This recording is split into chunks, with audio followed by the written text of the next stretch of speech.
As I traveled deep into my own soul, I was led to the pyramids in Egypt unexpectedly. Then I organically accessed the energetic grid inside of the pyramid to realign it with divine feminine energy my soul had placed there 3,000 years ago. I was accessing the ancient planetary grid of Egypt, the master control switch of the Earth's landmass. The Great Pyramid sits at the exact geographical heart of the Earth, anchored at the intersection of the longest line of latitude and longitude, making it the literal central processing unit, CPU, of our world. I brought my aligned divine feminine energy into the pyramid's energetic grid for everyone's benefit, naturally disrupting misaligned masculine structures, like the self-imposed superiority of the Ashkenazi Jews. I am built as a living example of a Carl Jung quote: "One does not become enlightened by imagining beings of light, but by making their darkness conscious. The more light I shine from my soul, the more darkness I can make conscious in others. The brighter my mirror is, the deeper others can dive into their darkness for healing purposes." I was in that Israeli group to shine my light, not the other way around.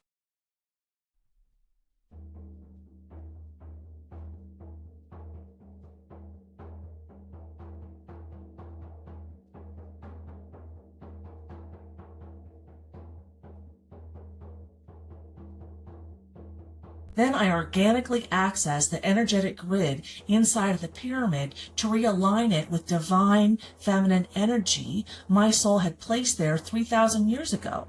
I was accessing the ancient planetary grid of Egypt, the master control switch of the Earth's landmass. The Great Pyramid sits at the exact geographical heart of the Earth, anchored at the intersection of the longest line of latitude and longitude, making it the literal central processing unit, CPU, of our world.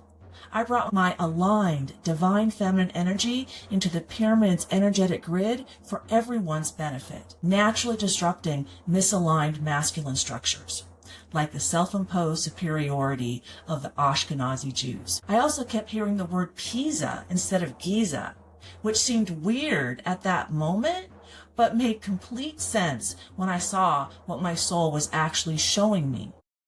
Judge Shlomo Shohan's shadow, his unhealed Leaning Tower of Pisa. My astrological chart shows why I excel at shining light into people's shadow and the profound mysteries of death and rebirth. It indicates that my entire life is a devotional service to navigating the shadows.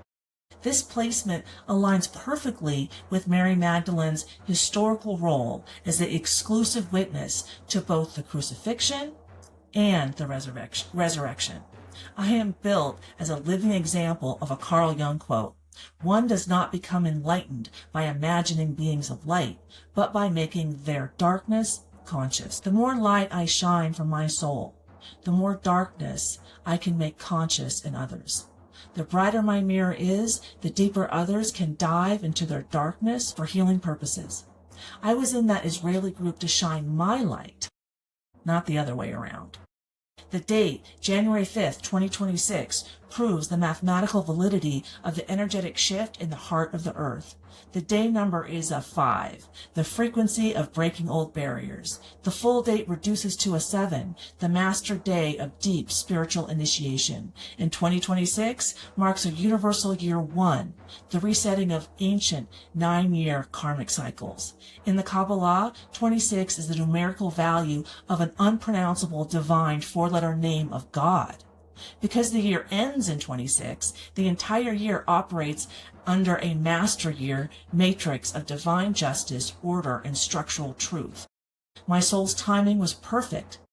Everything happens in divine timing, right? Exactly 17 days prior, on December 19th, 2025, Comet Atlas made its closest approach to Earth, perfectly fulfilling the ancient Hopi prophecy of the arrival of the blue Kachina, the absolute final sign before the great purification begins. On that exact same day, I introduced myself and the Shenandoah Promise to the Intertribal Buffalo Council as Sophia, signifying the official beginning of healing our wounds created during Manifest Destiny. 2 days later, I felt the raw, thunderous energy of a buffalo stampede charge straight through my own heart, the absolute spiritual signal of their acceptance. The number 17 is significant in Judaism.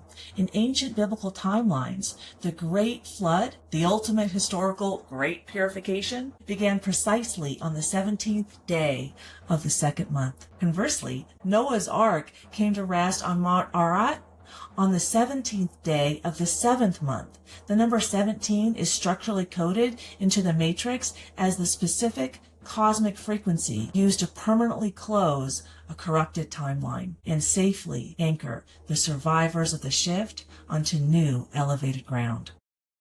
So let's connect these three traditions with this global awakening.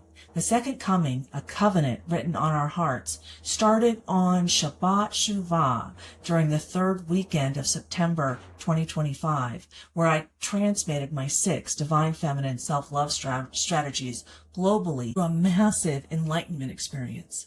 Then the last sign of the beginning of the Great Purification happened on December 19th, 2025. Lastly, 2026 includes the number 26, indicating that the entire year operates under a master year matrix of divine justice, order, and structural truth. For me, that's enough to show me that we are in the global awakening where everyone learns how to have sovereignty over their own soul, jointly learning that self-love creates heaven on earth. Where is heaven in a holographic universe but in our personal projector, our heart and our soul?